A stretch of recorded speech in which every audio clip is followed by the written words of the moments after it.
Okay, I'm struggling here with trying to keep the computer to stay running and Facebook not to blank my screen, and whatever messenger is, it wants to do something. But for the second, we're looking at a computer screen.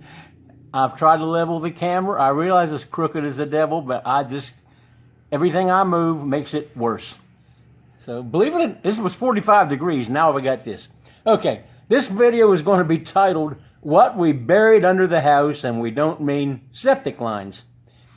What you're looking at here on the bottom left pane is the overhead view of the structure of the house. This is the columns, beams, tie beams, all that kind of stuff. Shows you that there's 20 columns, if you could see all of it.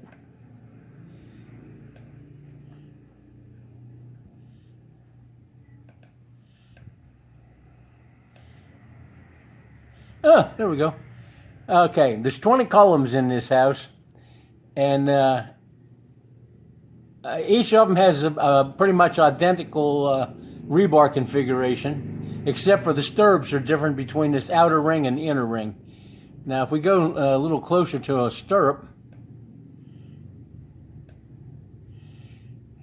this is looking down on the stuff that's in the ground. This square thing, that's the 6 feet by 6 feet, just about 2 meters, a little less than 2 meters square block of concrete. And that's your load bearing down in the ground. We're going to get to that. This black line here, which I can play with, that's the shape of the column, and it's actually got this shape in here, like this tie beam has got a tongue that when it was cast, the forms ended against the column, so this just filled up with concrete, and there's rebars, 6 or 8 pieces of rebar stuck through this, goes through the middle of that, and they come out over here. They're about 7 feet long, and there's just a bunch of them lined up, 2 rows. And this over here, this is we call them spokes, but it's just another tie beam, and that goes into another notch. Now, if you look a little closer, you'll see purple, there's 2 of those, and blue. What those are is a combination stirrup. You need your stirrups to make a bend, where the rebar, where the direction you're trying to keep the rebar from going. If this column was to try to buckle, this rebar wants to go out here, this rebar wants to go out there, this rebar is wanting to come out here, maybe. Anyway, there's a turn in all these stirrups to surround rebars, and we're going to do something on that in just a minute too. You'll notice that the ends of the rebars, like this rebar goes around here and then back to there. They're bent what we call 135 degrees.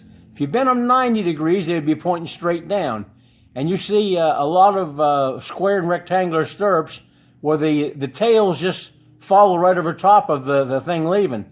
It's not so awful hard to pull that through the concrete. It's kind of hard when you have a concrete here surrounded by rebar, and it's got to snap that whole piece of concrete out of the thing. At that point, your column's already failed. So, but at 135 ends, that's according to the Philippine code. These radiuses here are the minimum bend radius, which is much bigger than bending it around a boat. And the radius was selected for these number 16 bars. The vertical bars are 16s. And these stirrups are 12. Our stirrup bender will bend 18 and maybe even bigger rebars, so we don't have any trouble bending them.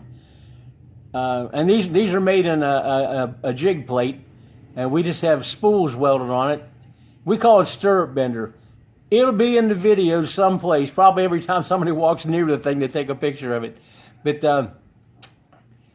it's a 3-piece stirrup. Now, if we take this stirrup, the blue piece, and laid it right on top of these other pieces, then you have a lot of bars here that are touching each other that the rock can't get between.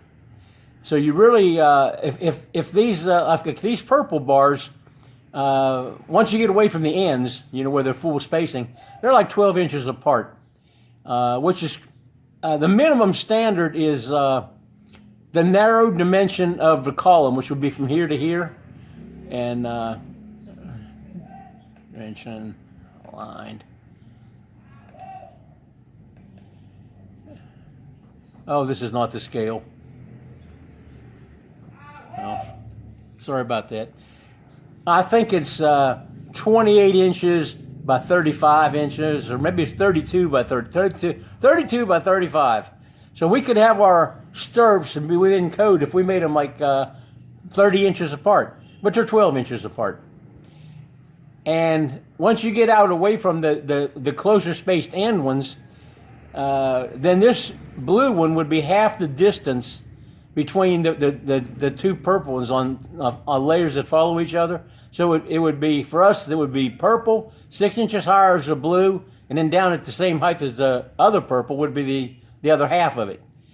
And down at the bottom, where they go from 12 inches spacing to 6 inch spacing near the ends, then it would be this, the blue would be 3 inches above, and the purple would 3 inches below. Also, the next layer of stirrups would be above it. So you have a purple 3 inches below the blue and a purple 3 inches above the blue.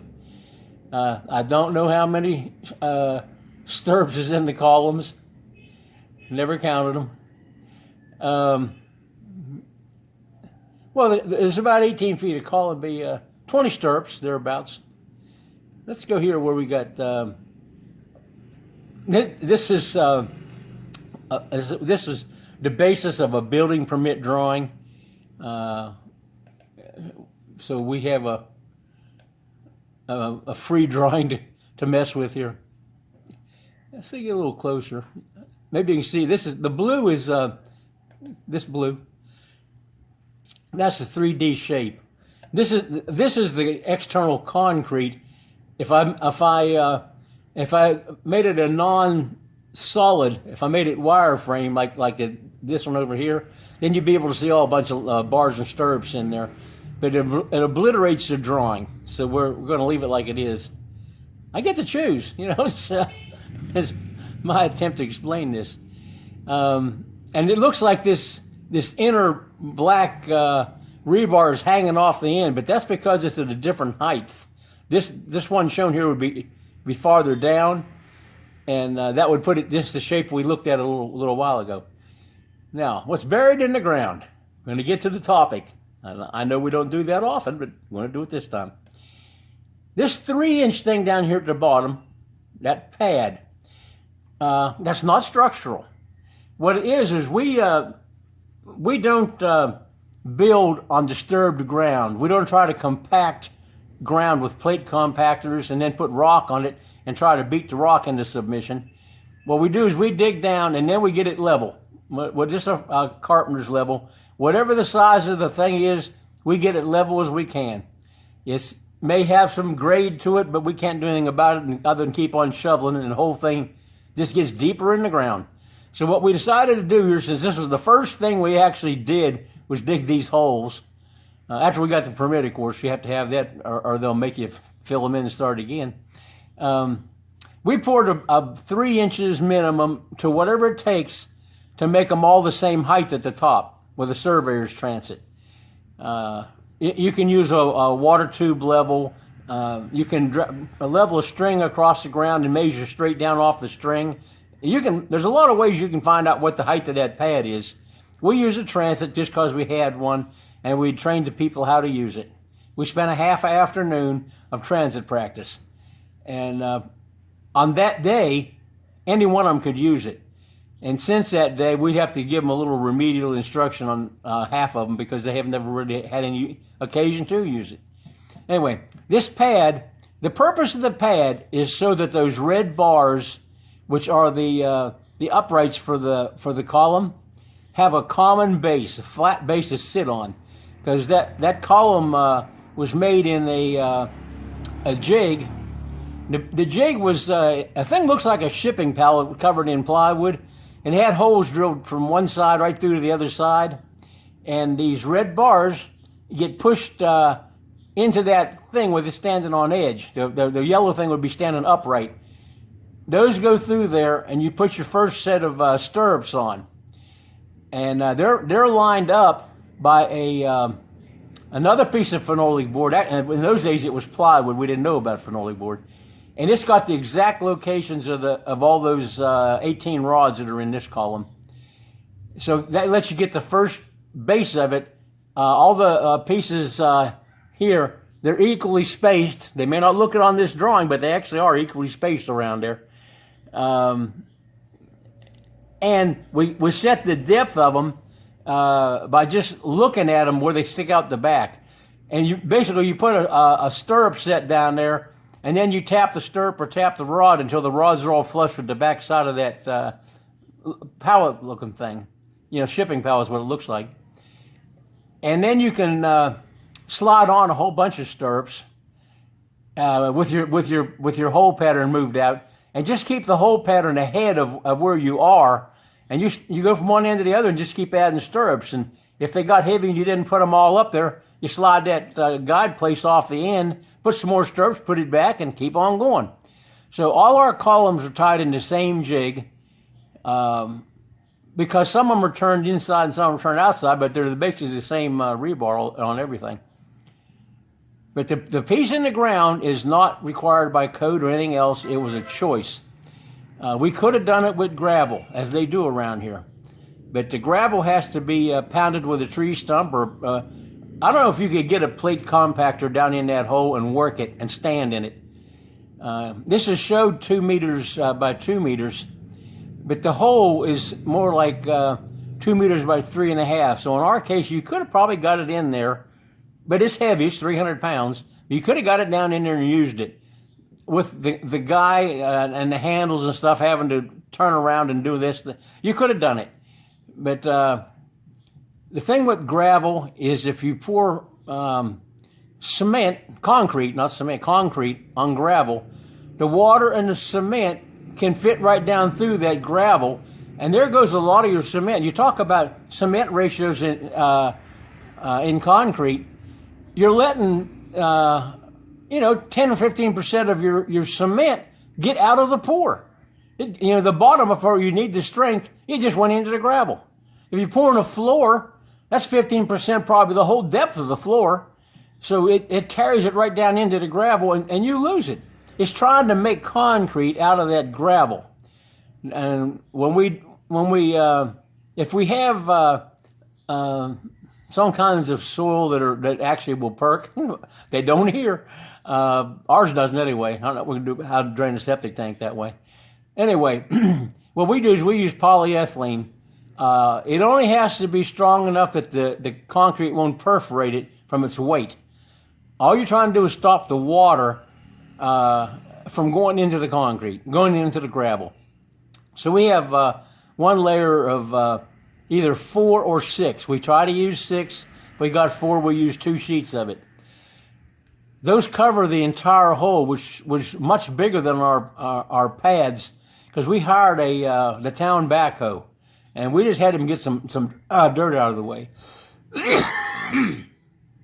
He dug 50 holes for landscaping plants and these 20 columns, and shifted a bunch of dirt on property in one day. And I think it was $130 actual cash, plus the refill of the fuel. And he was done with a couple of hours to spare, and that's why we had him moving dirt around. We didn't need all the dirt that we dug up. We didn't want it in the way. We were going to need it later to bring up the level of the floor on the whole house. But we just had him put it in piles. So what's under the house? A thing to level it. The rebar is set in there. There was about 14 inches of concrete poured over that support legs down below the column. And that would go up on the vertical part of the bars here, about 4 or 5 inches. So they look like they're square coming out. And that gives us a flat surface to set the forms up on, which makes them almost plumb. And then we get up to The next thing that's actually in the ground is tie beams. You got the ones that are blue. If I can move this, this is the one that this repeats. You have an outer, you have a spoke, and you have an inner, and they just fit right into the columns like a puzzle. This is so you have a not a dead solid concrete connection. The rebars keep them from sliding in and out and back and forth and everything. But if you really had a really good strong earthquake, then it can get that little bit of micro movement it needs not to break the concrete. This it looks like the bottom, or it looks like the bottom of the tie beam is down really close to this this pad. In actuality, from this bottom thing down here to grade, the amount of column that's in the grade, it's got a 6 foot from the bottom of the pad to the grade, and the grade is the top of this tie beam. So from like this corner of this tie beam down to here, that's 6 feet, and the rest of it you have 10 feet 1 and 5/32 to the top of the upper tie beam. So 10 feet 1 and 5/32 from here down to this floor, which is sitting on this, and that leaves this little bit of rebar you see here on the top sticking out of the concrete, out of the tie beams basically, and out of this column. And these they had some of them bent over into the floor. I don't remember how many. There were just a couple, because the floor had another column, and it was poured. The floor was pulled right up. This floor down here, one of the blue tie beams, is poured all over the whole thing. So we didn't have any bent into that floor. When we got up to this floor, then they're bent into the things, except for into this. This is the ceiling of the first floor, the living quarters.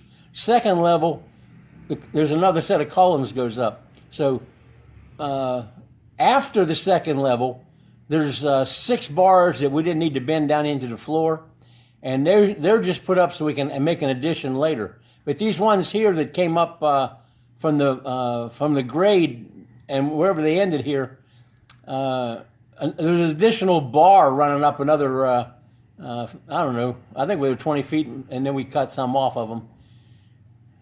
But these are not the bars clear up to the second level. These are the bars that only got to the ceiling of the living quarters. I don't know if that makes sense, or I'm just beating it to death and nobody will understand it after a minute. Anyway, these bars have bars tied on the side of them, four tie wires, minimum 4. If you don't like where you have them, just keep add a few more. They're cheap. And we use one of those spinner tools with the ball bearings in, or no, maybe bushings. I can use bushings. So they go on really quick.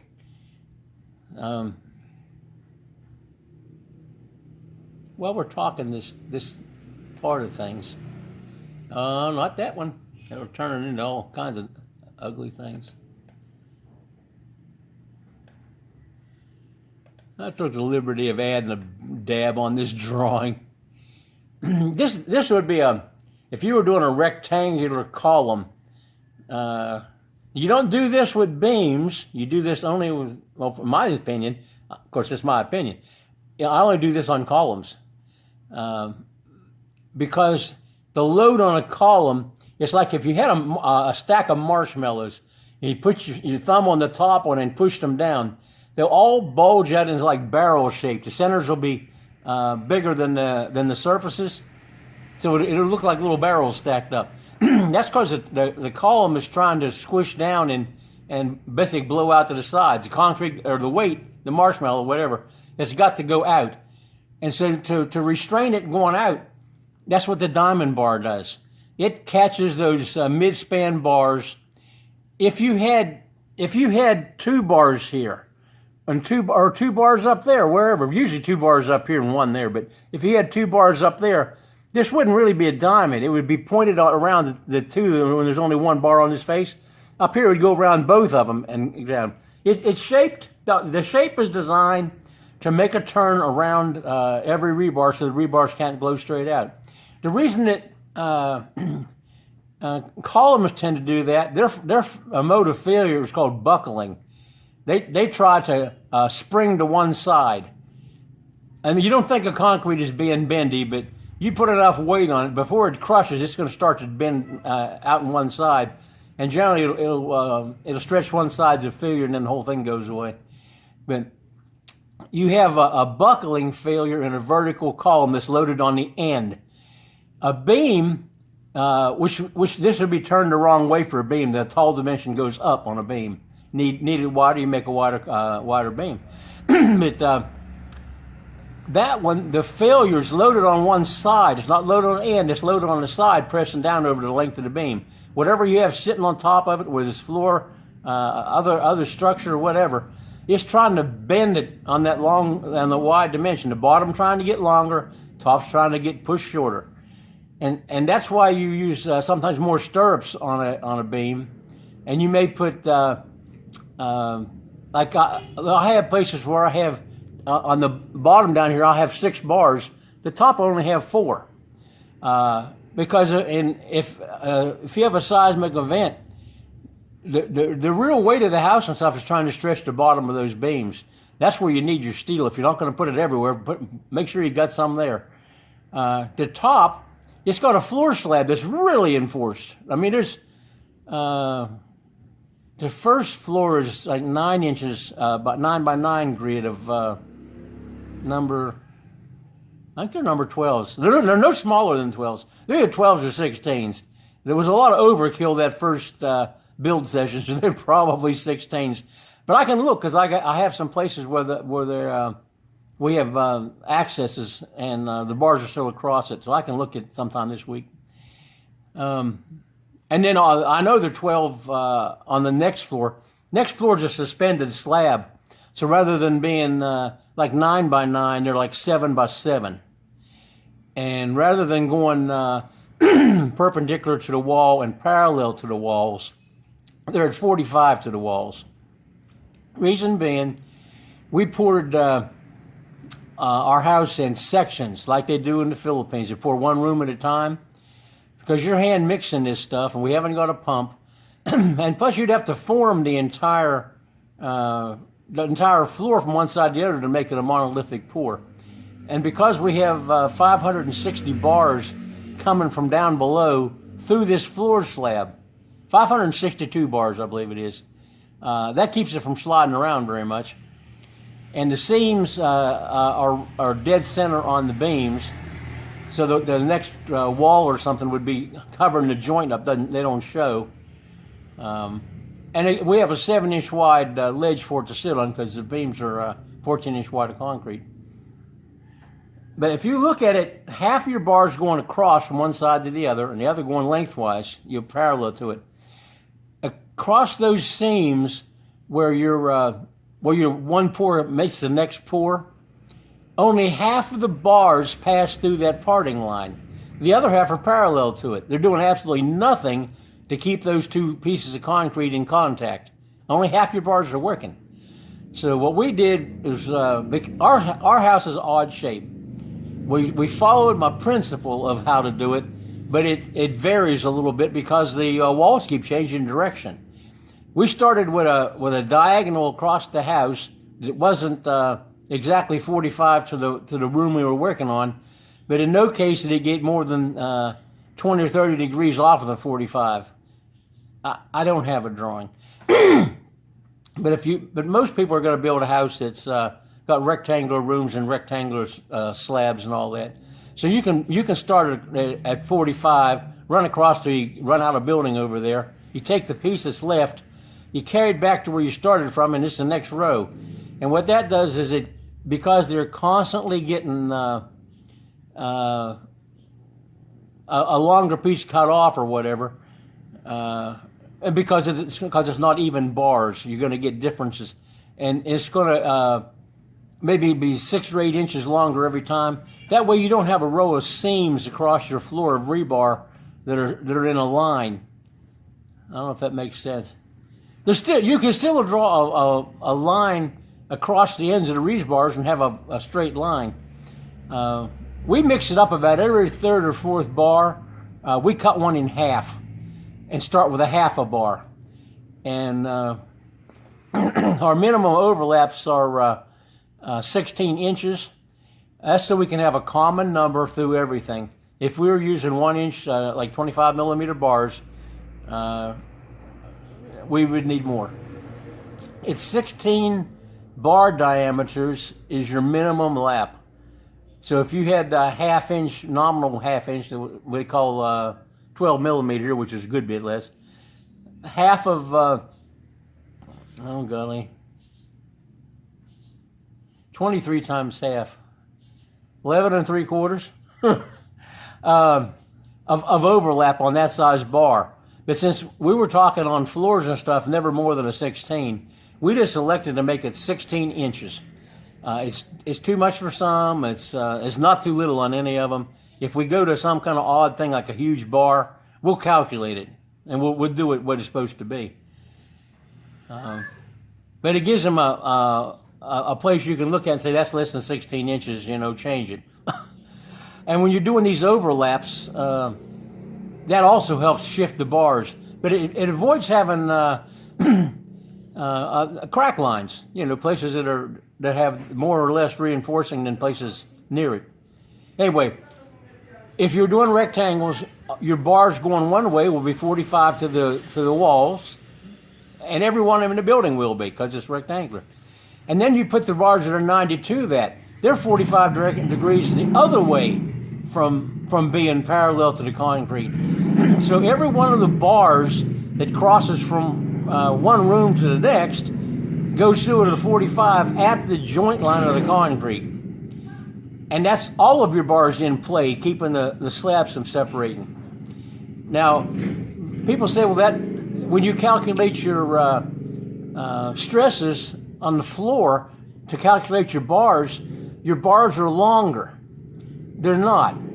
They're really not. They're the same. Reason being, when you calculate a floor slab for rebar, you take some kind of a unit that's an even number, like 1 meter if you're working with meters, or 1 foot if you're working with inches, and you figure the weight of the concrete of one strip like that going across the room.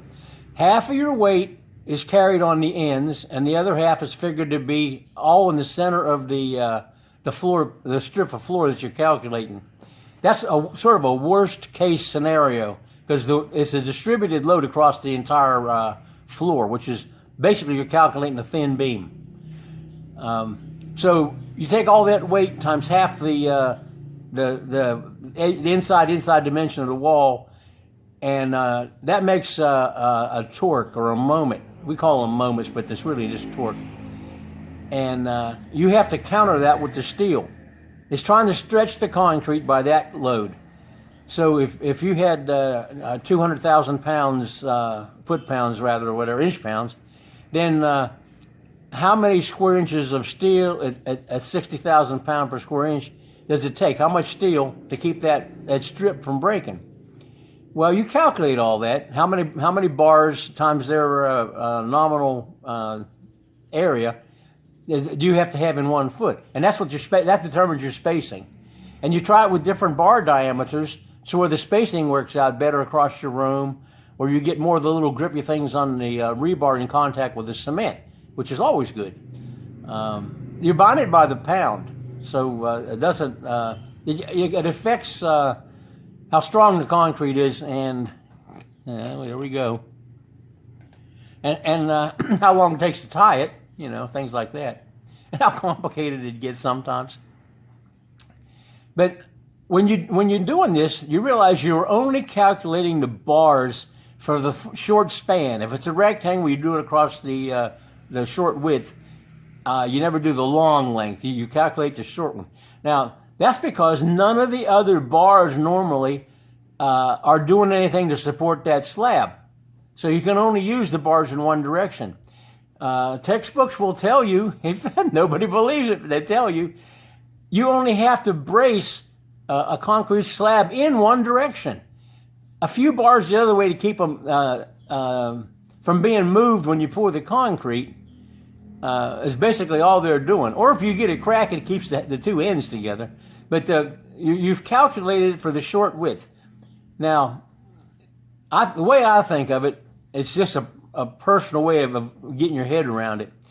If that was a piece of rubber, like a slab of inner tube, you just cut a rectangle of inner tube and nail the ends to something. When you push down with your finger in the middle of that thing, that length across the width has to get longer. You're making a bigger shape. It's two sides of a triangle are more than the street across distance. You know, the shortest distance between 2 points is a straight line. You're deviating from the straight line, so it has to get longer. But if you look at it, the piece of inner tube doesn't know that you're not deflecting it in the other direction because the whole thing has to stretch. To push that point down, the whole slab has to stretch. So those other bars are just safety factor. If you put the same amount of bars in both directions on a slab, the shortest dimension has to take it up because the stress per inch on the long dimension is lower. It's got a better leverage arrangement. It doesn't deflect as much. So, like if one is deflecting 15 thousandths of an inch to the foot, the other one's only like 9 thousandths to the foot or 12 thousandths to the foot. So it's not got the strain on it that the short dimension has. That's why you use the short dimension. So once you've got this figured out for the weight of the concrete and that's dead load. It doesn't move. It just lays there. You add live load. That's the people, furniture, refrigerators. 50 pounds a square foot in English. And all that times a 1.5 safety factor. And then you do your second run on the calculations and size the bars again. The first one is get you in the ballpark, and the second one tells you what it's got to be. But the thing is that the second set of bars in there is actually also strengthening it. They're only, because they're running at 45 degrees, you're only getting 0.707 of the strength of the bar. But you've got bars the other direction, that's another 0.707. That's 1.414 times the strain on a bar. So you've gained 40% of strain past your design calculation. So 45 on the bars does not make the building weaker. And you also have the same amount of bars per square foot or square meter because they're still on the same 8-inch spacing. So the amount of steel that you've got to deform hasn't changed.